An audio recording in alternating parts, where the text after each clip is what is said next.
Hello, everybody. Before we get into this episode, I just wanted to give a quick sort of content warning for some of the things that we talk about today. It's a Mike Takes the Wheel episode, so we never know what we're getting into when we start recording. But there are discussions of suicide and self-harm and also kidnapping, all completely unrelated to one another. All of that conversation starts at around 14 minutes or so.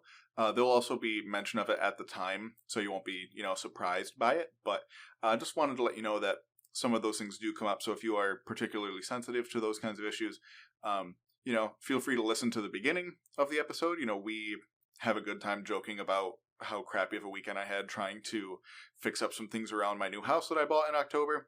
And it went really poorly. So if you want to hear about that and then tune out after that, like I said, at around 14 and a half minutes or so, feel free. We understand that these things can be difficult to listen to sometimes. But it was a really good conversation about a particular politician here in Pennsylvania, where I currently live. So, just wanted to get that out of the way early and enjoy the episode. Hello, everybody, and welcome to episode 130 of I Wish You Were Dead, a podcast about things that used to be alive. My name is Gavin, that is Mike and Fia, and as you might be able to tell, because I'm the one talking here at the beginning, this is no longer my podcast for the day. It is the onus has shifted over to Mike to do work. Was it ever really your podcast? No, it is our podcast. You were absolutely right. I was kind of hoping you were going to say, no, yeah, it's definitely, it's definitely my podcast. It's the Gavin Show. I no longer have the reins for today. But yeah, Dude, so. Can we imagine, the way you just said that, can we imagine what show would be if it was the Gavin Show, like the way you just said that? Because, I don't that's even a different know if kind of I'd show. watch that show, man.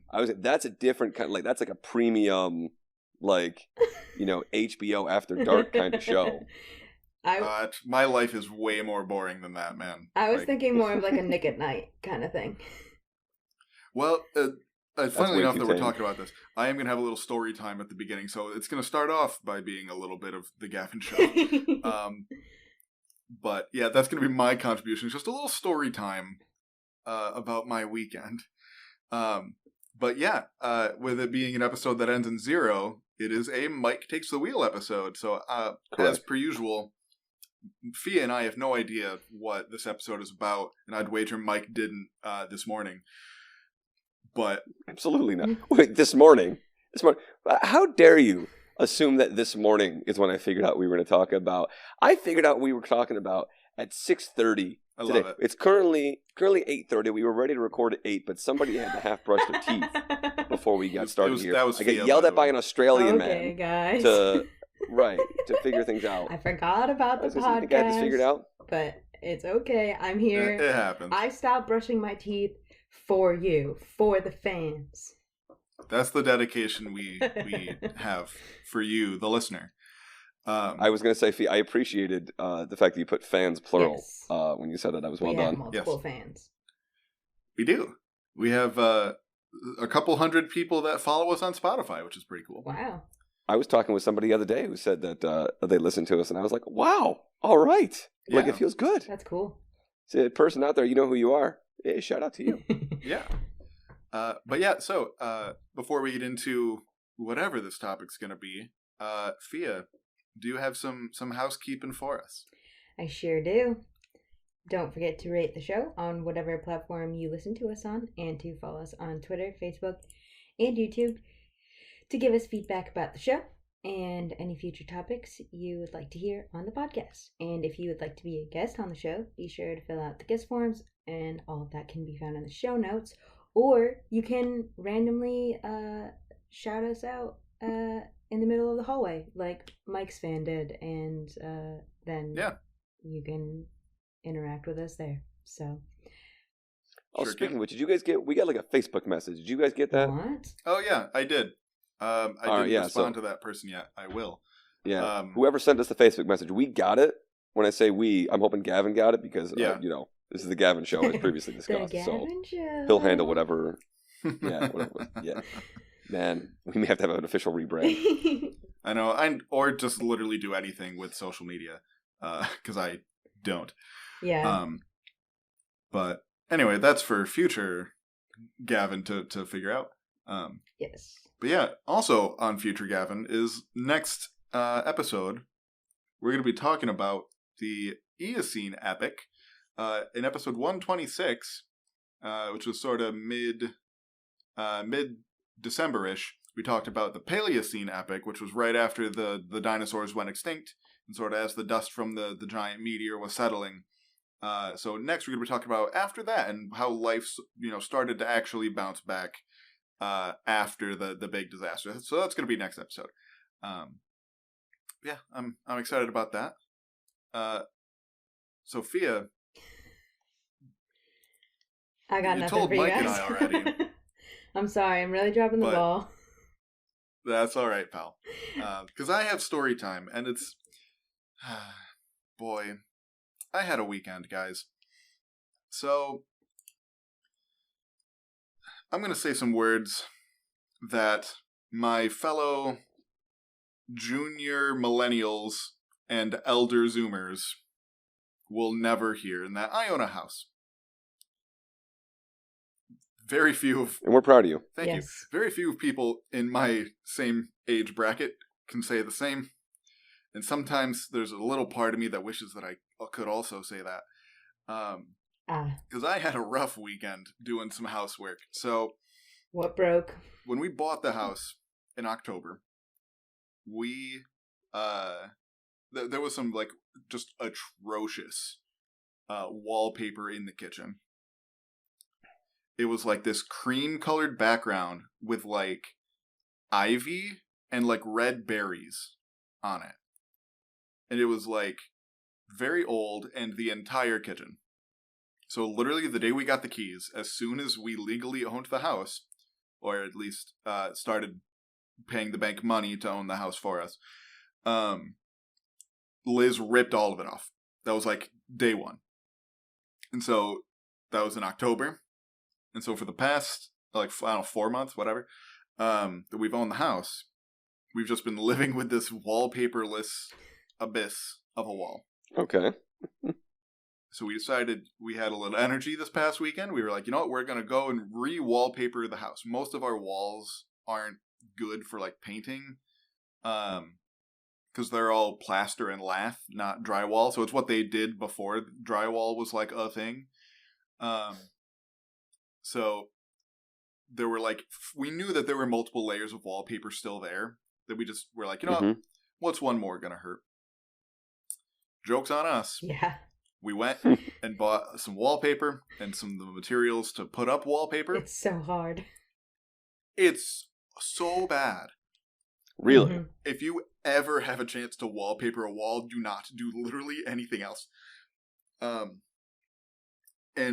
it would have mostly been fine because we bought pretty thick wallpaper to sort of cover up any bumps or whatever behind the wall. Thick with 3 C's. Yeah, pretty close. And so we were yeah, that'll be fine. There's some bits and stuff, behind the other layers of wallpaper, but I'm if it's a little bit, out of whack, it's fine. We also got some board for the bottom 3 feet or so of the wall, and then the top part was going to be wallpaper. And we went to put up the wallpaper. First sheet goes relatively fine. Second sheet, horrible. Because you had to line them up. No, that part went fine. It wasn't patterned wallpaper, which made it way easier. It was textured, so it doesn't really matter. There was no pattern to line up between one sheet and the other. Okay. Okay. But as we moved down to the third sheet, we took a little break after the second one because it was a whole ordeal. We were I need an emotional break. So the first two were kind of dry-ish by the time we put up the third one. And the second one especially was very puffy, and not from an air bubble or from a glue bubble or whatever. It was because the wallpaper behind it had been pulled off the wall from the water from the glue. So it was a gap between the wallpaper, not the new wallpaper, the old wallpaper, and the wall. Wow. And I'm there's no way you can fix that. That's just not going away.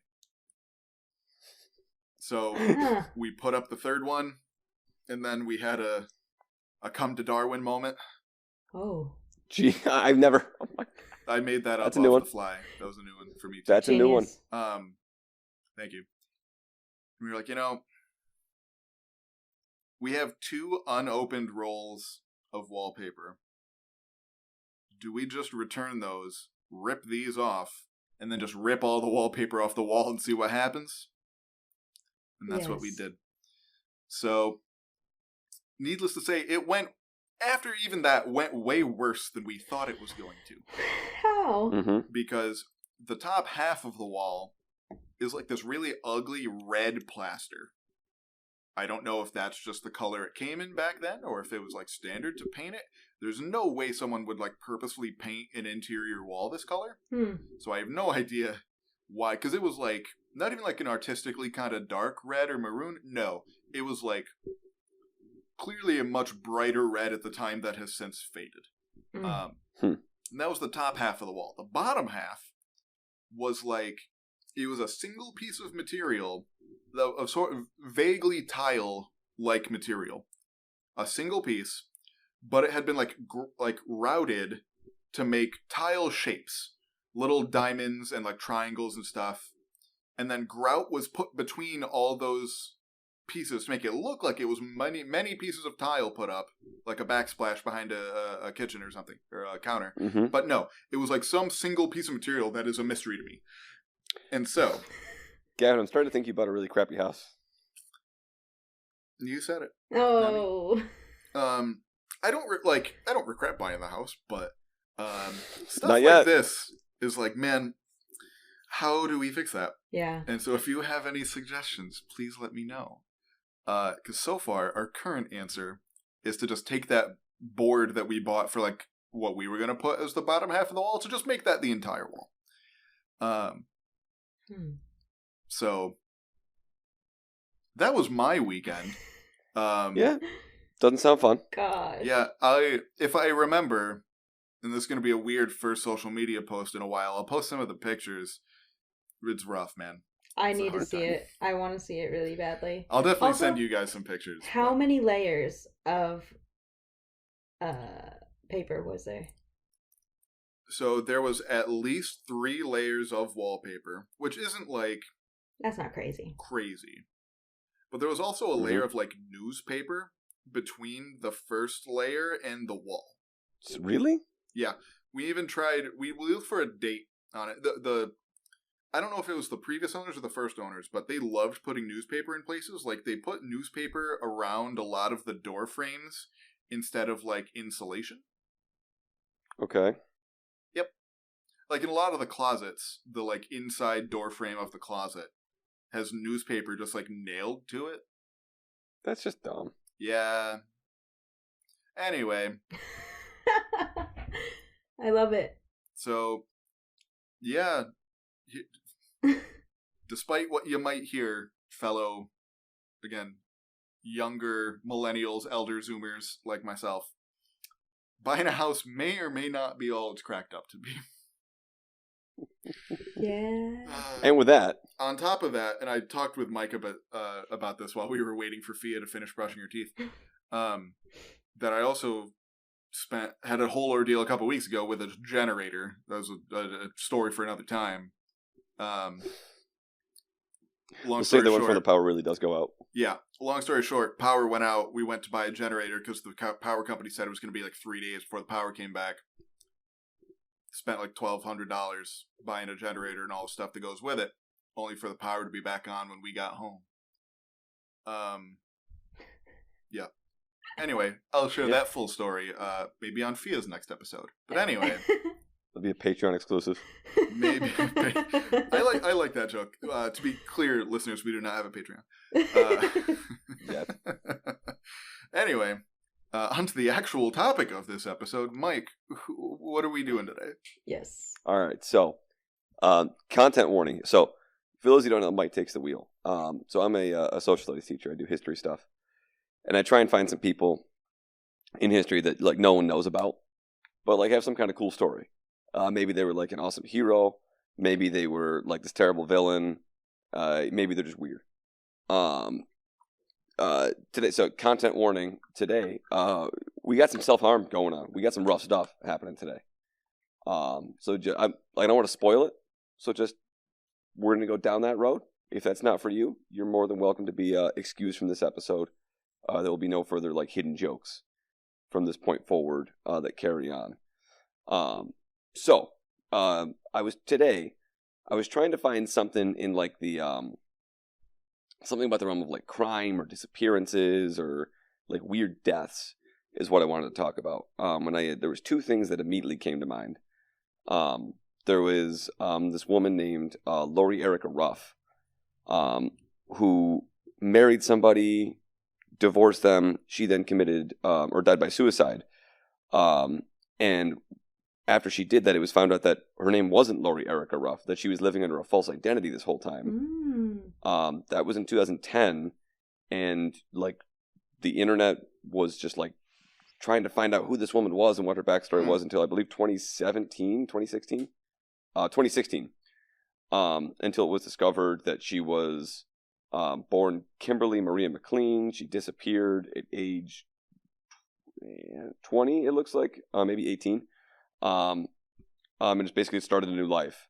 And right, she never wanted to talk about her history, never wanted to talk about her past, and the reason being is that she just lived under an assumed identity. Wow. I always wonder, I feel like doing that kind of thing would be way easier in the early 1900s or something, but to do that in 2010, that takes some doing.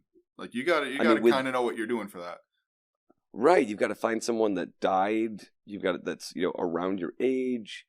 The social security numbers and history and just the internet, all of that. Versus if you're around in I don't know 1892 or something, you just hop a train and go out west, and all of a sudden you're whoever you want to be. Yeah. So not to say that there weren't ways of tracking people down back then, there were, but just the network of trying to find people was more difficult. I decided I didn't want to talk about her just because it's mostly just kind of what I said. There was a woman lived under a false identity, died by suicide. It was discovered that this is in the process of her getting a divorce. Yada, yada, yada. Eventually, there is some DNA work that was done that figured out who she was. I found that to be less interesting. The second one that I thought about talking about was connected to this Polaroid that was found in June 1989. Basically, this windowless white van drove away, and a Polaroid flew out of it from a gas station, and someone picked it up. And it shows these two kids, a girl who looks like she's an older teenager, maybe early 20s, and this young boy who looks like he's 8 or 10. And they are bound and gagged in what looks like to be a picture inside the van. Oh, crap. It looks rough, and they tried to figure out who this guy was, and they couldn't find it. And some people who looked at this thought that it was this woman named Tara Calico, who disappeared at age 19. She was probably kidnapped, and there's really been no leads except for this one single Polaroid that flew out of a truck in 1989. And her family was on Oprah, and there's a whole bunch. There was a whole bunch of pleas for it. Wow. And for a long time, there was just no other developments. And then, in preparing for this, in June 2023, the local sheriff's office announced a breakthrough in the disappearance. And they are basically, there is sufficient evidence to submit the investigation to the DA's office for a review of potential charges. And as of now, that is the kind of last update on the Wikipedia page for this. So, we're not talking about her either today, but you got me. Yeah, if you get a chance to, maybe we can leave a link in the description or something. But if you look up disappearance of Tara Calico, Calico, you'll see that Polaroid on her Facebook page, and it's a disturbing picture. Just the way it's framed, the way it looks like two kids to be in some kind of distress. We're not talking about her either. Instead, we're going to talk today about a guy named R. Bud Dwyer. And do either of you two know who Bud Dwyer is? Nope. No? Yeah. So this is absolutely in the category of just like stories that I'm surprised just aren't more widely known. So Bud Dwyer was a politician in Pennsylvania in the 70s and 80s. Hey, he gets elected. that's where I live. As it turns out, good for you. He was a member of the Pennsylvania House of Representatives. He first got elected in 1969. Nice. Hey. Nice. He moves on. Yeah. He moves on to the Pennsylvania Senate a couple years after that and serves for a decade from 71 to 81. And then he becomes the treasurer of Pennsylvania in 1981. And before that, he taught social studies and coached football. So I already have a bit of love for this guy. He becomes the treasurer of Pennsylvania. Now, when he was treasurer of Pennsylvania, I won't bore you guys with some of the details, but it seemed like there was a little bit of a pay-to-play scheme where a contract was given out to a computer technology company. And in return, Dwyer was going to get a $300,000 kickback from the company. Classic. Yeah, right, and classic kind of corruption or graft or pay to play. Like it's all a matter of degrees when it comes to this stuff. But it seemed like this was something that that Dwyer did, and there was kind of various, depending on who you talk to. Dwyer said that that never happened. There was just like a general agreement of, hey, I'll help you win re-election next time. Which is also, to be clear, not good. Yeah. I don't know if that's illegal per se. But... Right, but it is a right. It would be a different thing. People at the company at one time said that he was totally innocent. That never happened, and another time was like, no, yeah, that totally happened. So it seems pretty clear something happened. Yeah. It is exactly what took place and what was said and maybe what was left unsaid is still a matter for some kind of debate. It is worth noting that many of the of Dwyer's former staff in the years since have basically come out and said, yeah, the evidence was, we supported our man, but the evidence was kind of overwhelming that there was some corruption. And so he wound up being convicted of mail fraud, racketeering, perjury, and conspiracy to commit bribery. And the whole way through, he had maintained his innocence. He said, I am innocent of everything that I have been charged with, just categorically up and down. He said he would not resign his job. He said that even if he were to go to prison, he would take basically an unpaid administrative leave while his appeal was pending to uphold and go through with his appeal, which, if you're going to protest your innocence, good for you. Yeah. He wrote to President Reagan. Hey, well, let's imagine a scenario where he's innocent. Okay. If we're thinking about Donald Trump. I feel like if someone was innocent, they would probably still have enough respect for the job to resign anyway. I would hope so. However, and we're going to get into this. Bud Dwyer does not resign from his job, very famously, and also does not go to prison. And this is where the story goes from being just a politician charged with corruption to something that gets talked about on a podcast many years later. He writes to the senator from Pennsylvania, I believe was Arlen Specter at the time, as well as to Arlen Specter, as well as to President Reagan, trying to get a presidential pardon from all this. And it was made clear to him that that's just, even if we wanted to, even if we weren't inclined to, we want to let the judicial process play out. It's also just way too quick. This will not happen before you wind up having to go to prison. Also, I feel as may come up soon-ish, potentially, in modern times, not this story, the presidential pardon doesn't do anything for state crimes. So yes, I think it was federal crimes he was charged with. If I can take a look, I believe it was federal crimes. But I can kind of look at that as we're going through. Yeah, sorry, not to keep derailing you a little here. No, it's totally fine. I guess I assumed that it was federal crime just the way he was talking about a pardon, but I guess I'm not 100% sure. And so what ends up, federal prosecutors. So it was a federal case. So the day before he is to be sentenced, and basically like stripped of the title, and things are going to get bad for him. He's going to go to prison. He calls a press conference. So I guess 2 days before then, he has his staff call a press conference and doesn't tell him what it's going to be about. And the staff just said, "Hey, press, show up. Treasurer of Pennsylvania, who just got convicted and is about to go to prison, wants a press conference. We don't really know what's going on. He might resign. He might, he's innocent. He might, say something crazy. Who knows?"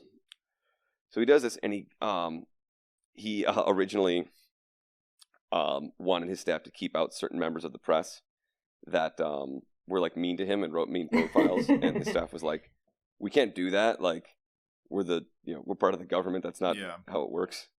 A simpler time. Yeah. So he goes to the next day he goes to give this big public press conference, and it's this long rambling thing, and he makes it very clear he's not going to resign. He makes it very clear that he maintains his innocence. He begins running from a 21-page prepared text. Wow. While aides had a 20-page version to the media. The final page was expected to be his announcement that he would resign from office. So again, 20 pages get handed out to the media, which is a thing that happens for press, just so that way the media has something to work off of as they are preparing his story. And it was a long, rambling press conference. I believe it went on for like 30-something minutes as it was happening. And there were some people that just decided to like up and leave because they were like, "This is just, like we'll find out if he resigned later." And then he basically gets to the last page and he stops reading from his prepared remarks. And he says, and I'm going to quote him in his Wikipedia article here. He says, "I've repeatedly said I'm not going to resign as state treasurer. After many hours of thought and meditation, I've made a decision that should not be an example to anyone because it is unique to my situation. Last May I told you that after the trial, I would give you the story of the decade. To those of you who are shallow, the events of this morning will be that story. But to those of you with depth and concern, the real story will be what I hope and pray will be the results from this morning. In the coming months and years, the development of a true justice system here in the United States. I am going to die in this office." And he continues on and on. He then pulls out 3 envelopes and calls up different aides. One was addressed to the governor of Pennsylvania, the newly elected Bob Casey, who is the father of the current Senator Casey from Pennsylvania. The second one contained an organ donor card and some other materials. And the third one was addressed to his wife, Joanne, and there were some letters in there for his kids. So he handed all those. And then he pulls out a long manila envelope, and he pulls out a .357 Magnum revolver. No. Live at this press conference. You can see where this is going, in case it's not obvious yet. Yeah. How did they allow that? Who? It was the 80s. Yeah, right. It was the 80s, and also, like, I don't know if he's of all exactly the people, being frisked. Yeah, of all the people to be at the thing, you don't expect the person holding the press conference to be the person with a gun. Yeah, right. It's, it was like the SpongeBob thing. Like, I was the last person I would have expected, but it turns out it was me all along. Yeah. So what happens is, while television cameras are recording this and broadcasting live, he has this gun out, and people see what's going on, and they're like, don't, like, "Dear God, don't do it, man." And he's like, "No one come near me. This could hurt somebody." It's clear that somebody is going to try and stop him shortly. And without going into too much detail, he takes his own life. They're live on TV. And that footage is still available online, and it is not hard to find it. Wow. That's great. And you can see the live suicide of somebody on TV. And it was speculated as to why it went down like this, why he didn't follow through with the appeal, why he didn't just resign, like why go through with this? And while we'll never know for 100% certain, it seems like one reason he did this was that if you die in office, then your family gets survivor's benefits like pension and things like that instead of having to resign. Mm. And so his wife and kids were able to get some sort of benefits because he was, the state treasurer right up until his death. Again, the day before he was supposed to be sentenced for his crimes. That footage wound up airing live on one station. Many stations throughout Pennsylvania broadcast tape footage of Dwyer's suicide to a midday audience. What a wild time, man! Yeah, it is. It is truly nuts, and again, this footage is available to see online, and it's not like you have to go to super dark websites like YouTube. Like if you just Google Bud Dwyer suicide on YouTube, they've mostly censored like the raw footage. But if you just Google it, like you'll be able to find it before too long. We won't be linking to any of that here. Yeah. In case anybody clicks it randomly, but if you're somebody that wants to see that, like, it is there for you. And it is one of the rare cases of like an actual honest to God, you see someone living and then you see them dead, to be shown on TV, not in a Hollywood way, not where there's cuts, not where it's staged, but like you see what happens when someone gets shot. And it is as graphic and horrifying and more so than you can imagine. There have been various, depictions of him throughout the years. There was a documentary that came out called "Honest Man: The Life of Bud Dwyer," that was made in 2010. That has lots of interviews from his family that portrays him, as an honest man in a good light. There have been many songs that have been kind of written that feature him. Huh. Yeah. I think one of my favorite is the 1995 song by a band called Filter, which I'm not familiar with that band, but they wrote a song called "Hey Man, Nice Shot," which like little on the nose, but like cool song. If you get a chance to listen to it. And this is apparently Marilyn, as I'm looking now, shocker, Marilyn Manson's debut single "Get Your Gun" samples audio from Dwyer's suicide. God. Yeah. What a weird, strange man. But yeah, so that is kind of the quick story of Bud Dwyer. And I remember first hearing about this, if you guys remember, a couple of years ago when the those television reporters were gunned down live on camera. There was a cameraman and a reporter that were shot like while reporting. And just like somebody brought this up, like, hey, live deaths on TV, have happened before, and what do we do now in the internet age of posting that and making that content may be the wrong word, but making that easily viewable. Yeah. Do you try and crack down on that? Do you say, hey, it's the internet, people are going to find it anyways? And the fact that that you guys hadn't heard of Bud Dwyer, and I imagine that most other people listening are unfamiliar with his story, probably says something about how we've kind of decided that we're going to do what we can to kind of censor ourselves as a society over these kinds of videos. Yeah. But that stuff is still out there. You can still go look it up if anybody's interested. It is as horrifying as you want, which is why we gave the content warning at the beginning.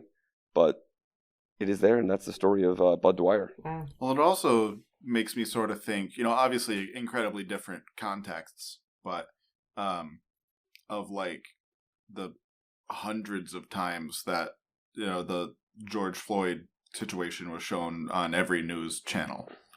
Like, I remember while that was happening, watching like CNN, and they would just at least 4 or 5 times a day air the whole 9-10 minutes of it, full stop.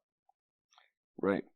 Just like how graphic it is when somebody's dying, like make it like, oh no, this is too bloody to air, but this person dying, but you can't see any blood or guts. It's totally cool. Like, that's a really interesting question. And I never made that connection until you just said that. I kind of, I'm sure there were many strong editorial conversations happening at all those networks at the time. Yeah. Right. I understand the argument for it, in that it's like, this is obviously something horrible, and that this is how reflective of the country as a whole is up for debate. but at some point reflective of the country as a whole. And, you know, do you get to not see this while still being part of this country, you know? Right. Right, and also how do you have the conversations that might be necessary around whatever whether it's George Floyd or something else, without also seeing the footage? Like, that was one thing that got brought up a whole lot around George Floyd was, had the footage not been seen, oh, for sure, not much would have happened. Right, and that's not a new or novel idea.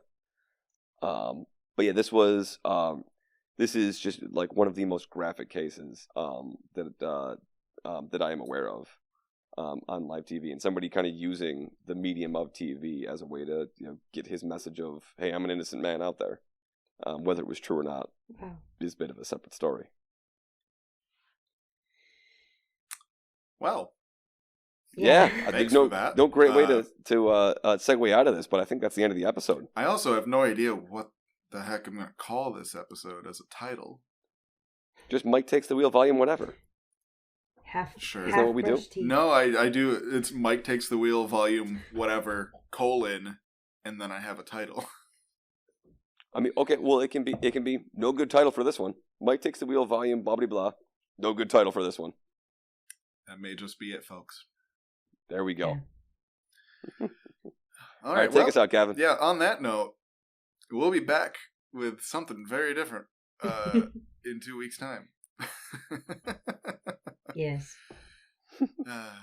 Take care, everybody. So, yeah, with that, I have been Gavin. That has been Mike and Fia, and we will see you all in 2 weeks. Until then, take care, everybody, especially after this. This episode of I Wish You Were Dead was written by Mike Bryson and hosted by Gavin Davidson, Mike Bryson, and Fenella Campanino.